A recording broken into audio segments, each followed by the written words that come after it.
speaking to Stefan Noll. Did I say it correct? Yeah, that's correct. And he is a doctor of physics or a PhD in physics. Can you please pronounce your last name? I would not be able to do it right now. It's Stefanos Koutsumbis. Um, I appreciate you being able to explain it.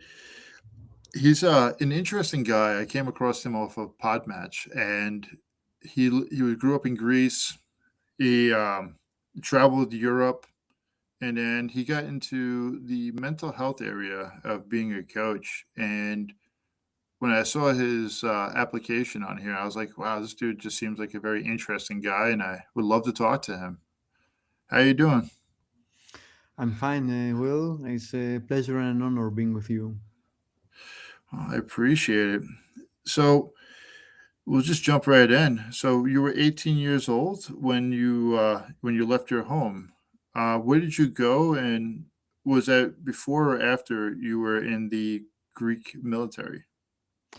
That was before, I grew up in a small town in Greece, and at 18 I went to Athens. It's the biggest city in Greece to study.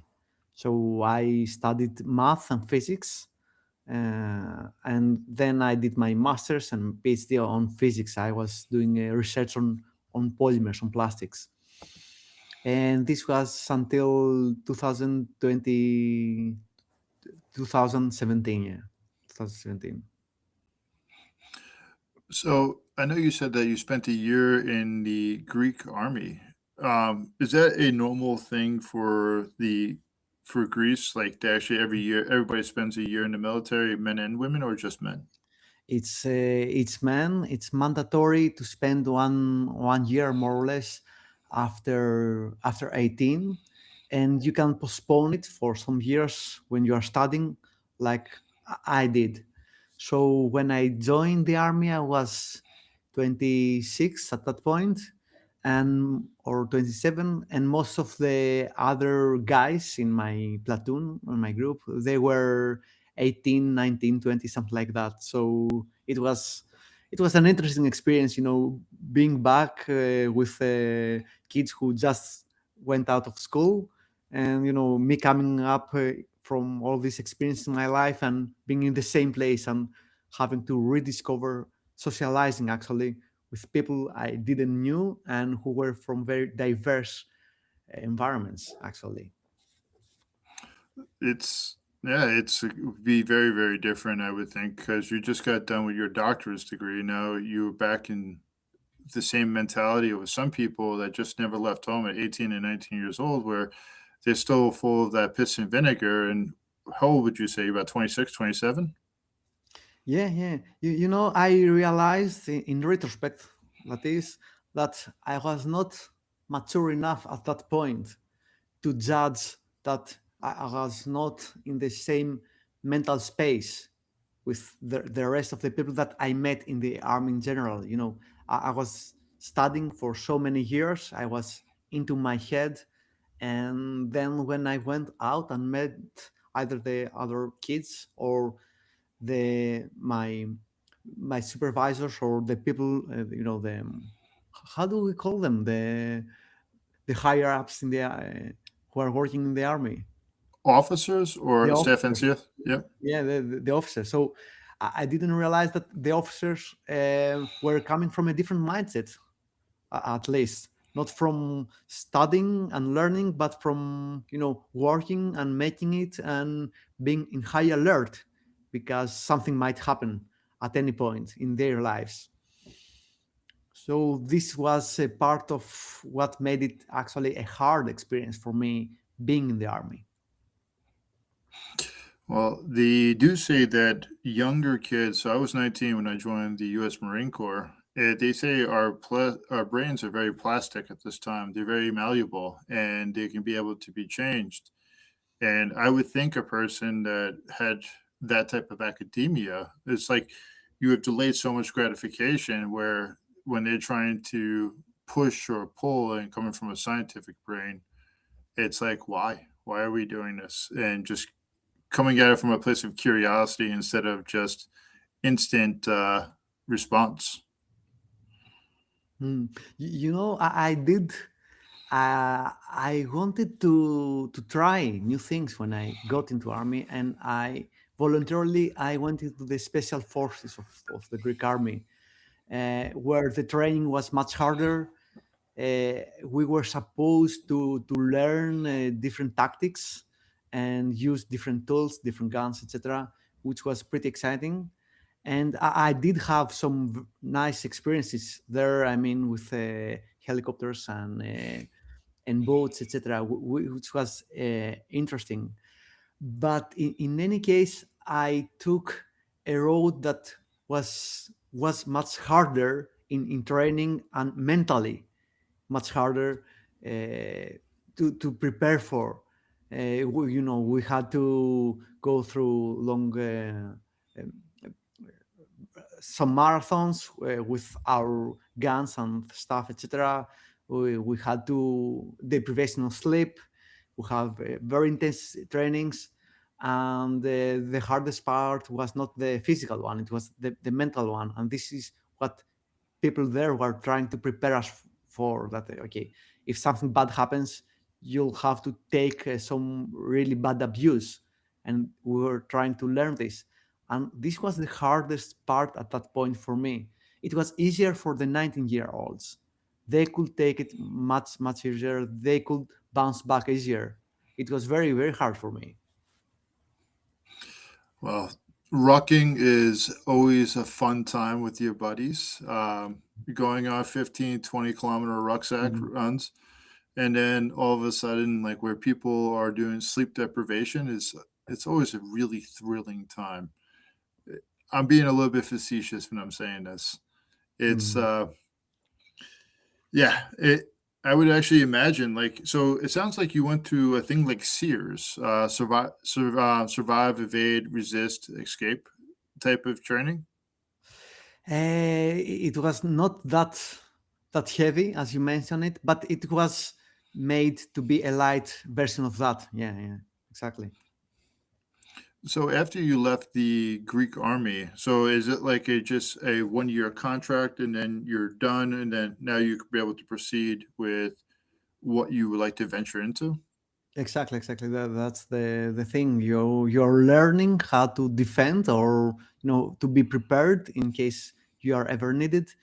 And it's like that for everyone, every male in Greece. And then you are free to go on with your life and do your jobs, whatever. Are there, and this is coming from a place of curiosity, are there females inside the Greek military? There are only some female officers. Okay, So only officers. So the basic stuff it's only males. interesting. So I know as we talked before we jumped on here, like you did a little bit, and you actually did a lot of bit of plastics, then with flame retardant. Then you went into the IT. Um, so tell me about what was the journey like to actually want to become into the mental health field. What was your like?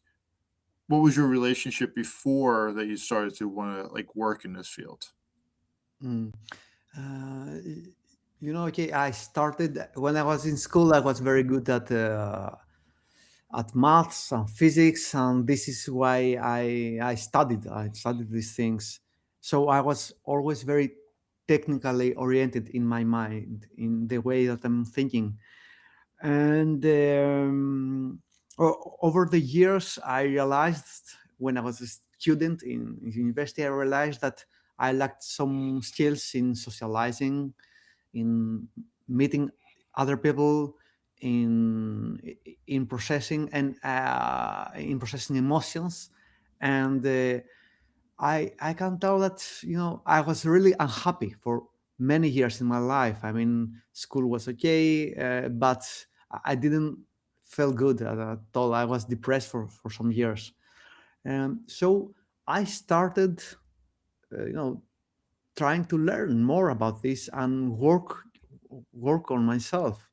And my path was starting with self development, reading about soft skills, socializing, making friends, learning about dating, and this is where things started to make some sense. And at some point, I said to myself, okay, it's just about emotions.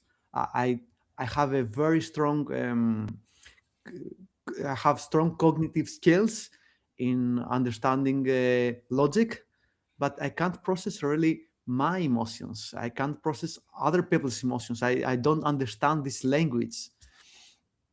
And at that point, I started uh, really getting into psychology and reading about emotional intelligence, reading about cognitive therapy, learning mindfulness. Mindfulness was a super powerful tool, really helped me, and I do still practice it, but really helped me, release tension and stress and be able to process information. And over the years, I did some therapy. I learned about positive psychology and took up a lot of rituals into my daily routines. And somehow I feel that I matured a lot as a person.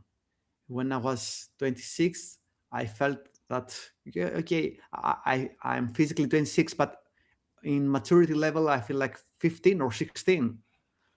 And working on my emotions and understanding myself and understanding other people on socializing really helped me mature and get some confidence in my life and in how I feel when I speak to other people, so I can come from meet other people as an equal and not as a student, because I was always a student. When you talk about looking at the world in a logic brain, like when my understanding, because I used to love math growing up, and I used to see that things as just very linear, very logical. And then all of a sudden, hold on a second, you're talking about these things that are extremely hard to define and describe. And they are not so like, I'm feeling sad. Well, sad is a spectrum. Like, I'm not understanding this. And then, or I'm feeling angry. It's like, what is the undercovering emotion behind it? And growing up the way I did, anger started to become the one of the biggest emotion drivers where Mhm. people were like, "Hey, I'm feeling happy." Well, anger just seems a lot more comfortable. I'm feeling sad. Anger looks a little bit more comfortable. What your experience is, did you ever find that with your brain of like one emotion was just trying to jump into control? My emotion that tries to jump into control is sadness, actually. So it's like my brain is telling me, okay, you can't do it. Stay back and retreat back to yourself and stay quiet. This is my go-to emotion. And I know there is also a lot of anger, but growing up, I didn't know how to express anger actually. So it came out as passive aggressiveness, and this led back to sadness again because I couldn't express it. I would mute it, and then I would be left with nothing to do but being sad. It's funny, and I'm always telling it when I'm speaking to friends or clients that my go-to emotion when I'm driving my car or my bike and someone cuts me off in the street is being super angry, and I'm having all these images of of fighting, of physically fighting. I will never do it because I don't think that I will go to that extent. But it's super strange and interesting that my go-to behavior when something unfair is happening to me, like someone cutting me off, something very small, is fighting. So there's something that's unprocessed there that it still leads me to those paths. So, like when you talk about cutting it off, so here in like you've heard a little bit about California or New York where the drivers are a little bit crazy. It's what I wonder is like has the mindfulness helped you with lowering down that emotional cup? Like I think about when we don't have our emotions processed, it's like a full cup.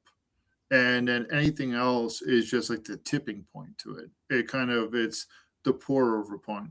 And I find mindfulness is kind of like what you're doing is you're pouring it out. and then you lowering that emotional, like the emotions that are stored, so you have a little bit more of emotional threshold. So when I think about with people cutting me off when I was not taking care of it, I'm just curious about your perspective on this. Is I would take it personal. I would take whatever actions that they were doing, but I know if I was to do it to them, my thoughts would be like, I need to be somewhere, or this is a sense of urgency. When you start doing your mindfulness, did you ever actually start to look at it like maybe they're just, I'm totally irrelevant to them and they have something else going on? Um, hmm, you know, doing the mindfulness really helps me pick up the signs and be ready for that. So I guess that I was always angry when something like that was happening, but I wouldn't be able to understand it at all. I was not getting the physical signs of anger. I would feel them, but I couldn't explain them. So the first step with mindfulness was that it helped me understand the physical signs and the thoughts that were coming there. And then the next step for me personally is that, okay, I'm having this, I told you that I'm having some very vivid images of, of fighting, and I'm able to watch them and say, okay, why I'm having such a reaction in something that minor. And then it's coming down as curiosity, because I'm getting into this habit of looking at the situation. And most of the time, it's like you said, if you look at the other person, they are so much into their own minds, they never noticed you. uh, and I know that if I get into a fight with someone who I just met once, they won't learn anything, and I won't get anything out of that in any case. So it's a lose-lose situation in any case. So yes, indeed, with mindfulness, I was able to get out of the loop of anger and get into the why is this happening and why I'm having those thoughts right now. And also take a step back and notice that the other person, they never looked into me. They never cared. They were into their own mind at that point. I wasn't there for them. So yeah. That's something I found a long time ago is because it's hard. It's hard to actually put ourselves in their shoes, and it's hard for them to put their self in our shoes. It's become a very personal thing to us, and then being able to move forward. Um, I know you say you struggled with depression. What were some of the things that has helped you out over the years with depression, and how do you actually use depression today as a sign? Mm. Okay, yeah, I was suffering from depression, and at that point, it was not something that I knew, and I didn't have any professional help at that point, and I never knew actually at that point that I needed or some professional help would help me. But I did have a lot of self-harm thoughts at that point.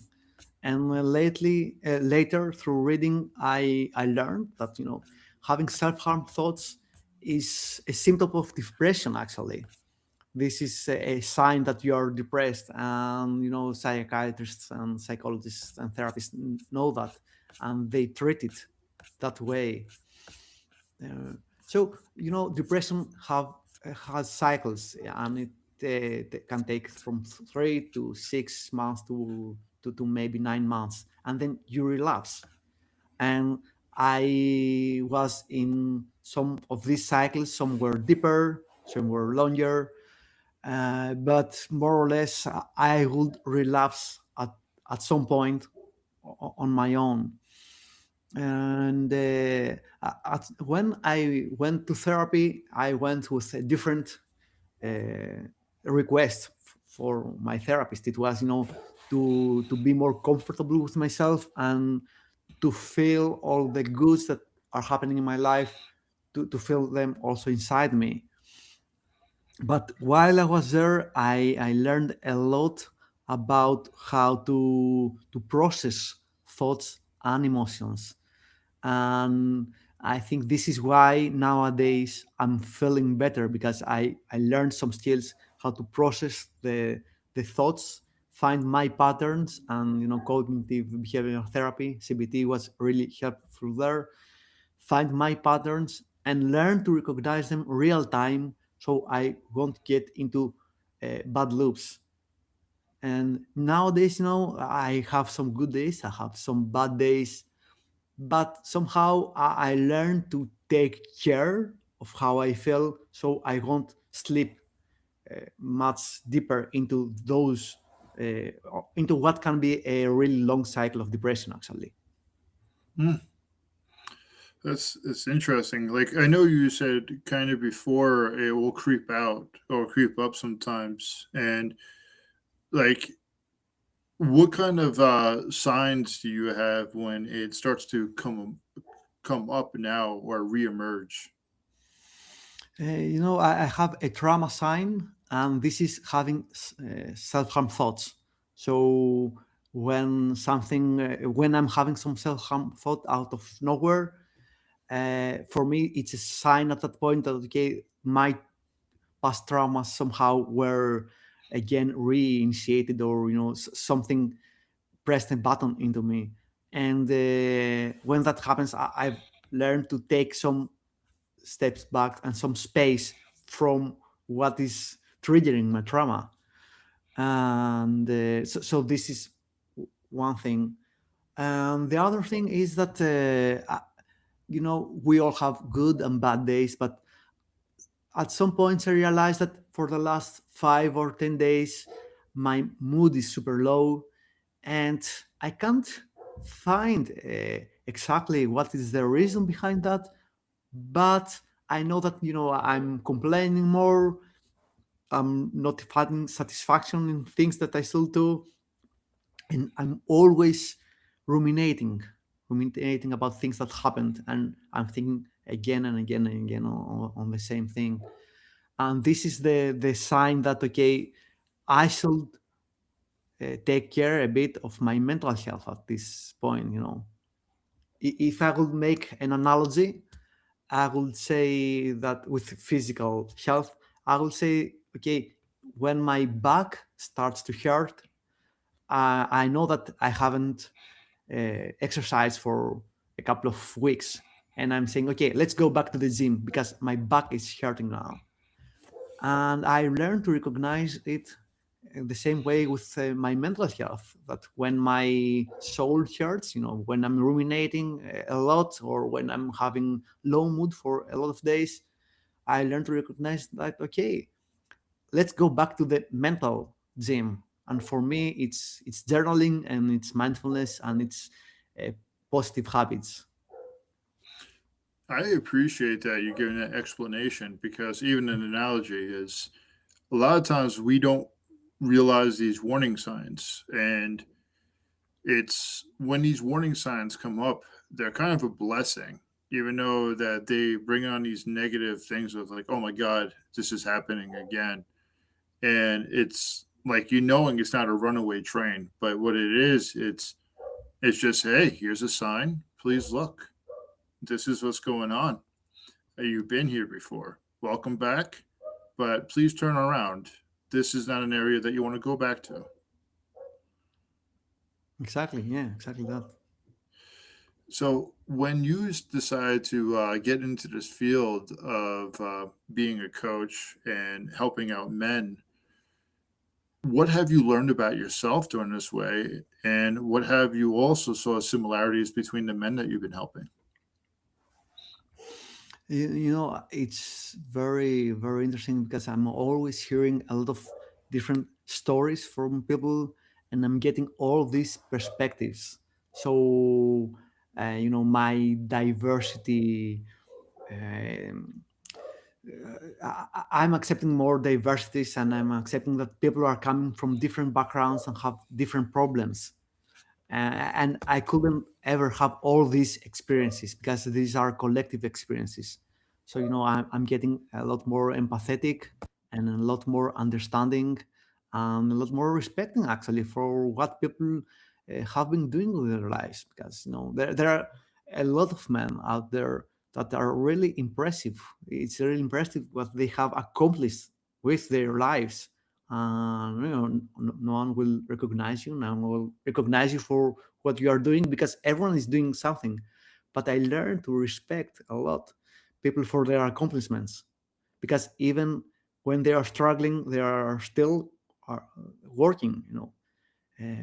One very nice aspect of masculinity is that we are go-getters. We're still trying. We never give up. We are all the men I'm recognizing still have ways of finding motives from them for themselves and self-motivation and keep going. So this is something that I'm taking for myself. What I'm getting as a motive or as a pattern from the people and the men I'm speaking to, there's a lot of loneliness out there, and the younger people don't care that much about that. So men who are at their 20s or early 30s, maybe they don't care about that. But after that, it hits a lot harder as you grow up. And even men who are single and maybe they don't care to date or to get married or to whatever, they still do care to have a circle of people who can listen to them, actually, to have friends. So loneliness is a key thing that I'm seeing, and this is actually why people are coming to me, why people are coming to the men's groups that I'm doing, because they want to listen to other people and to get known. One of the words that I keeps coming to my mind is witnessed. Witnessed through the struggle, witnessed through the power, and being witnessed is coming without judgment. It's coming with that place of, hey, it's okay. It's okay to sit there in that pain. It's okay that you've been carrying this log this long. And it's okay for you to drop it now. It doesn't mean the log defines you, but it's just part of who you are. It doesn't mean that that's who everything you are. Exactly, yeah. The so what, like I was looking through the questions that you said that you're always ready to answer. So the interesting one to me was actually the burnout. It was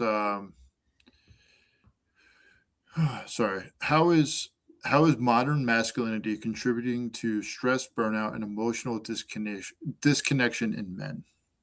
hmm Yeah, there is this culture, and I think it's global now. It's this side culture, side hustle culture.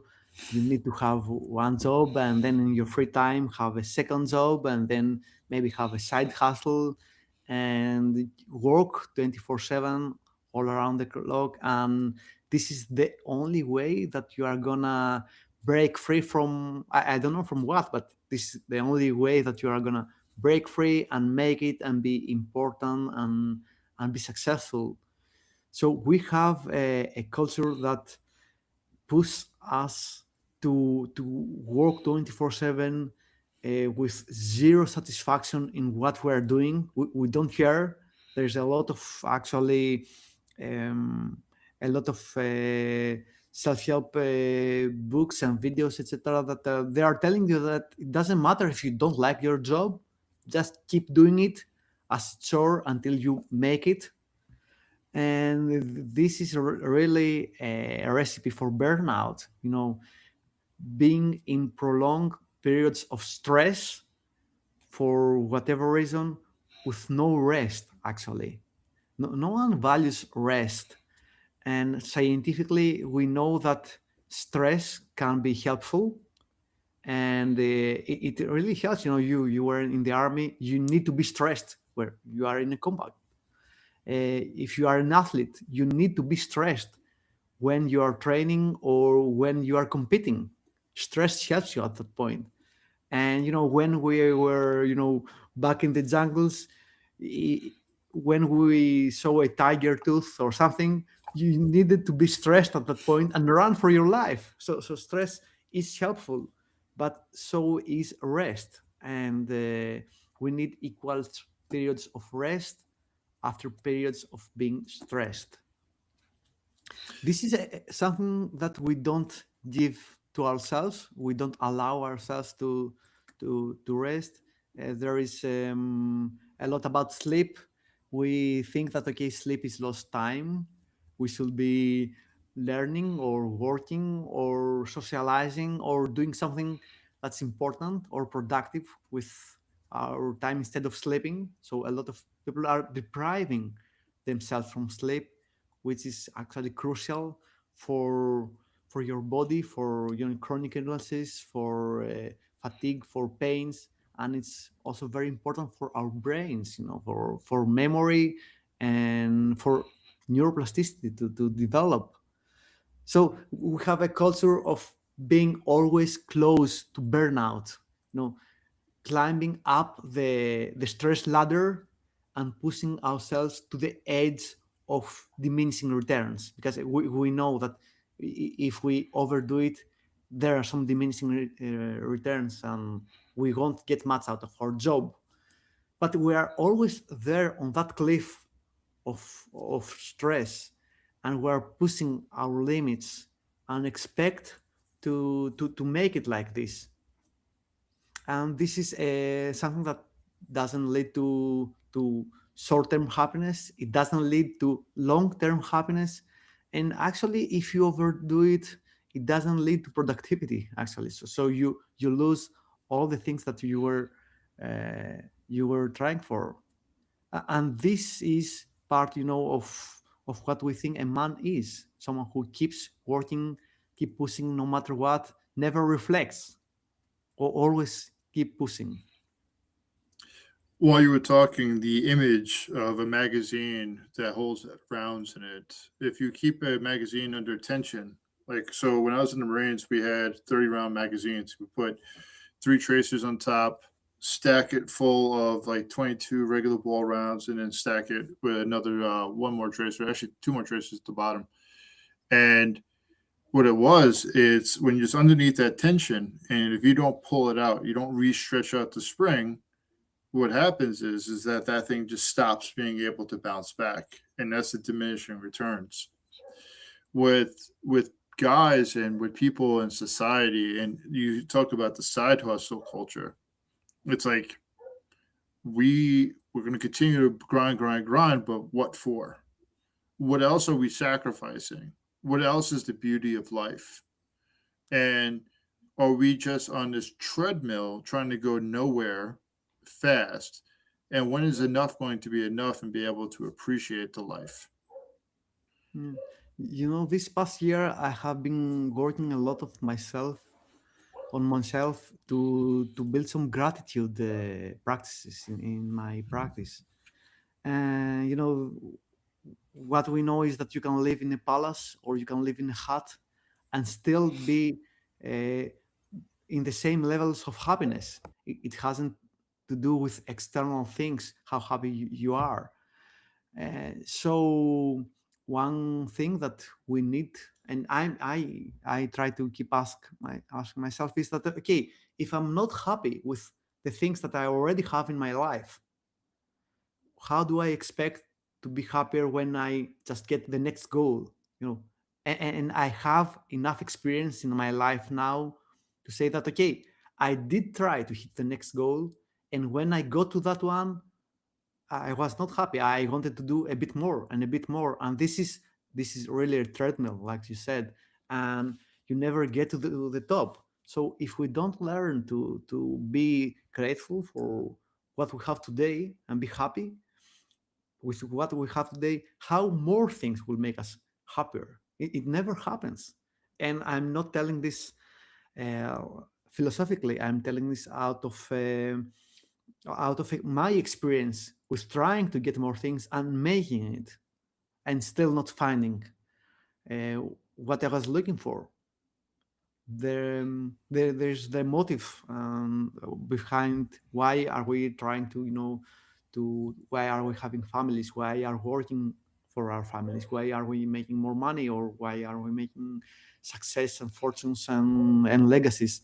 And most of the time, the answer is, to be secure, to feel happy for ourselves and our families. So if what we are doing is not leading there, why keep doing more of the same?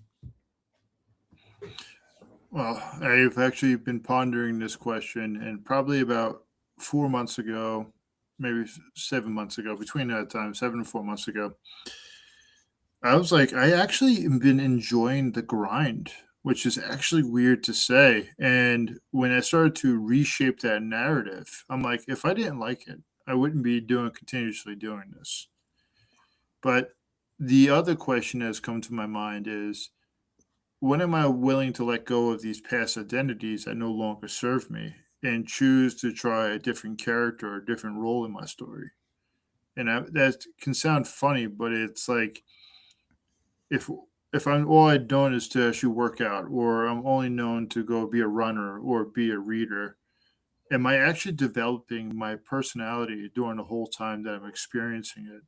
And am I also being able to show up as a friend or a family member in my purest form? So it's interesting that we'll just get into this treadmill of life, or this belief system where it's the toxic capitalistic perspective of, if you work really, really hard, you'll have these things. If you work really, really hard, you have these things, and it'll make you happy. And but the truth is, like you said, you can live in a castle and you could be a miserable person. You could live in a hut and you could be super happy. But I notice the happiest time for me is when I'm going out exploring. When I put my feet in the grass, I was in a rainforest and I started touching the moss on the tree. And I'm like thinking about, don't touch things, don't touch it. I'm like, I'm just going to touch it. Or I just start petting the bark. And it brings me back to this child. And when I think about that, it's like, what is happiness to me? And to me, not to society, not to what I've been fed. And I believe that is also a part of what creates this depression, creates this mental health issue, because we are not self exploring as much as we probably should. Yeah. Yeah, this moment that you described, being in the forest and exploring, th- this is this is a green flag. It's not the red flag. It's the opposite. We do have these exceptional moments and these aha moments where we are feeling something and something is happening and something good is happening, and then we tend to forget them and not do them anymore.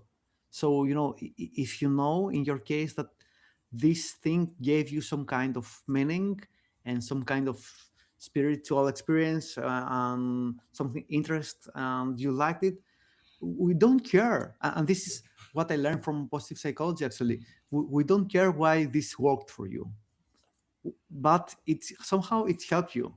And if you keep doing it, maybe you can experience more good moments in your life. And it doesn't have to be approved by me, by society, by the capitalist world. We don't care as long as it helps you. And imagine if in front of us was a person who was severely depressed, and he was telling us, okay, I have this moment when I'm going fishing and I love it and I'm relaxed at that point.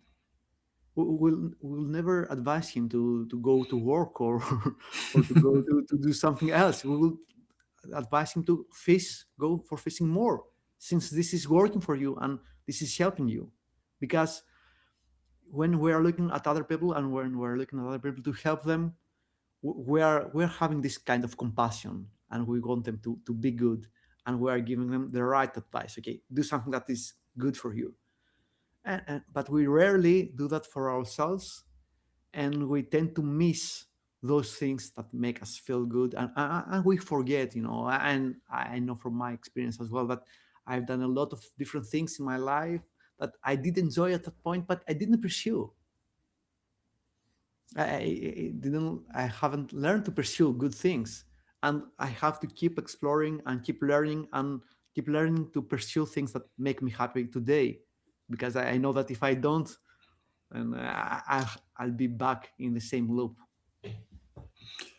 Yeah, it was actually interesting. You said fisherman. So I got a quick story for you, and you probably have heard this one. So there's this guy. He's a great fisherman. He has a small boat. He brings back fish to the market. He sells it. His friend is a businessman. He says, "Hey, why don't I actually get bigger boats?" And he said, "No." He said, "I just enjoy fishing." And then a week later, his buddy goes back to him and says, "Hey, man, why don't you really think about getting that boat? We can get the capital." He said, "Well, I want to explain it to you." He said, "Well, we'll get these boats. I have to manage a crew. We have to be able to make our numbers. Then we're selling all this stuff. And then on my leisure time, I can go fishing for fun. Why the hell am I going to make a system that takes away my happiness?" And it's like the Japanese have this word, it's called ikigai. And are you familiar with it? Yeah, yeah, yeah. And when you think about the four pillars of what does the world want from you? What are you good at? How can you make money? And what do you enjoy? They're not even looking at retirement. They're just looking at actually having a life, not even a happy life, a life of all the mixed emotions, which is a beautiful thing. Exactly. Yeah, yeah. So, what happens inside men's groups? Okay. When we are setting up a group, there are some ground rules. There are some ground rules to give some structure to the conversation. Uh, the ground rules are that, okay, we respect each other, we we listen to other people without thinking up of what we're gonna reply next. It's okay to ask questions to other men, but you are not allowed to give advice. Okay, so we treat each one as an adult, actually, not giving them advice, but respecting them and believing that each one of us have enough um, enough. He's clever enough to make decisions for his own life, and we allow people to share. So most of the days start with questions such as, "Okay, what has been going? What were the high points and the low points of your past week?" And people are able there to start sharing about what has been troubling them, and they are given the space to really to really open up, and they are pushed actually to speak a bit more about what has been going on with their lives, without being told what they should do. So this is a really a cathartic experience, for Hmm. someone to have the space to speak his mind, because most of the time when we're speaking, even with our friends, we don't have enough space because we're sharing news and we want to be super efficient and fast and move to the next thing. So the first thing that is happening is that people are giving space. And the next thing that is going on is that people are learning through other people's experiences.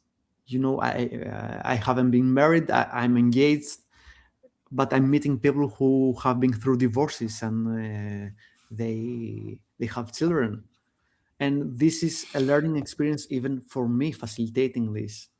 And you get the opportunity to have some experiences, some diverse experiences that you wouldn't have in your life, or that you didn't have at this point yet. And you are prepared, and you know now that, okay, things can be different later in your life. The third thing that is happening when you are just listening to other people's stories is that you are getting some perspective for your own life. And you have surely heard of thought experiments, like, okay, imagine the day that you will be dead. Will this thing matter today? Or imagine that it's 10 years from now. Will this thing, right? Or zoom out. and think of the universe, and then zoom in to your city and to this situation. Does this seem important? And people tend to have such kind of experiences because when you're hearing, Stefanos or Will tell their stories, you zoom out from your problems, and you see that okay, my problems are tough for me at this point, but I'm suffering and other people are suffering as well. So this is a human experience. And men start giving themselves the permission to experience bad emotions without having either to lock them out, block them, or have to do something about them at this point. Hmm. Yeah, it goes back to being witnessed again. I love that. I love the ground rules. It's a way to keep people being able to be vulnerable without judgment. And it's something I might adopt with some of the people I speak with. I appreciate it. I'm sorry, Stefano. I'm going to possibly be borrowing it a little bit. It's a great idea. Mm. So I know I said that we'll speak for about an hour, and I know we're coming up on time. It's about 14 minutes. And curious, how could people find you? And what are some of the things that they would be able to benefit from your services? Mhm. I have a website. This is the main way for people to find me. I am on the Meetup app, and I'm having the men's groups there. They are organized through there. I have on my website also a guide. It's a free PDF that people can find, and there are some. I'm calling it 5 ways to start feeling happier today without having to quit your job. And there are 5 different tools that can really jumpstart how you're feeling, and they are like okay, practice mindfulness that we were saying, or start working out, because we know that working out is a form of antidepressant actually. Hmm. So this is where people can find me. In my work, my what I'm trying to do is make people feel happier, and feel happier where they are today, and meet them in their lives where they are today, and try to find what room is there in their lives to feel better.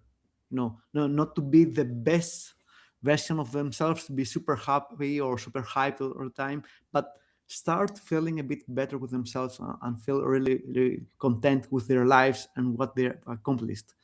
And from all the men that I meet, I know that they have accomplished a lot, and this is what I'm helping them with.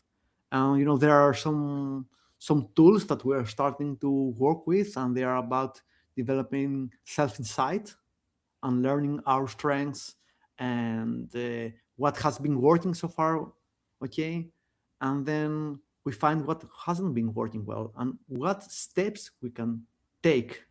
So it's very practical, actually. There is people are having to do some homework. We talk. We have a lot of feedback, and from week to week, people do really see changes in their mindset, in their perspective, and in their mood. So, do you have a Facebook page that you put stuff on? Do you have an Instagram? Do you have? I know you said Meetup. Is it the Meetup only local to Greece, or can other people get on there and attend virtually? The meetup is open for. It's in English. It's open, and people can come and meet up virtually. Actually, I do have my newsletter. I do have an Instagram page, but I'm not that active. I'm trying in taking care of myself and my sanity to somehow put some boundaries in how I use social media, and I think that it's it takes a lot of energy to have a good social media profile, and at this point I'm not ready to do that. Hey, that's very commendable. A lot of people like to try to build the cart while they're driving it. I'm one of those people. I'm trying to learn how to pivot. And on top of it, it definitely leads to burnout and compassion fatigue. Mm. You know, there is something strange with social media that we didn't have 20 years ago. No, 20 years ago, someone who was working on the radio or on who was working on the TV show, they would go to work in the morning, work with some other people there, and then go home. But this is not something that someone who creates content for TikTok or Instagram or Facebook can do. People who create content are working 24/7 actually, because everything that you see can be a nice story, for example, for your viewers. And for me, this is the definition of burnout. And it's the same with, being a viewer.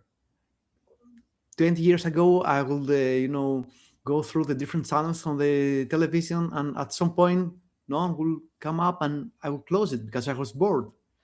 This is not happening today when, I'm grabbing my phone. It's never over. I'm Hmm. always there's something interesting. I can never close it.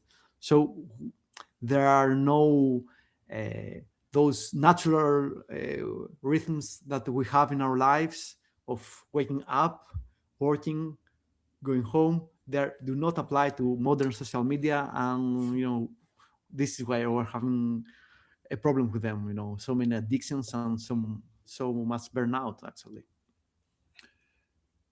Yeah, that's a good reminder right there of actually creating that disconnect and creating that time between it. I appreciate that.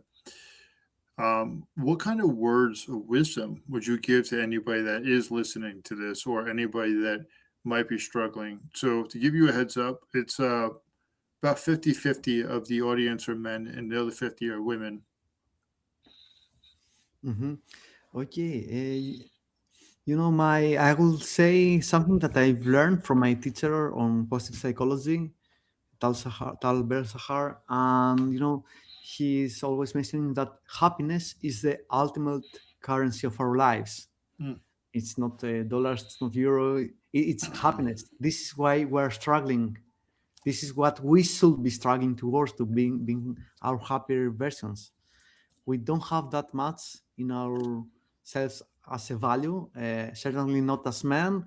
I think that neither women do have this. So having this as a reminder in our lives, it can help us take some decisions for why are we doing things, why are we're trying, why are we speaking even at this point. Well, it's beautifully said. It's why, and why. It's more of really taking the what is the tax on what we're doing before we're doing it. And instead of just doing the energy and then having the gambler's fallacy of we just did this so that we have to keep doing it for the buy-in. Stefano, you're a very wise man, and I really do appreciate the time that you gave to me today. Anything else that you would like to say, or No, well, that was be all. I really love also the work that you are doing with the veterans and really, really respect that. thank you, sir?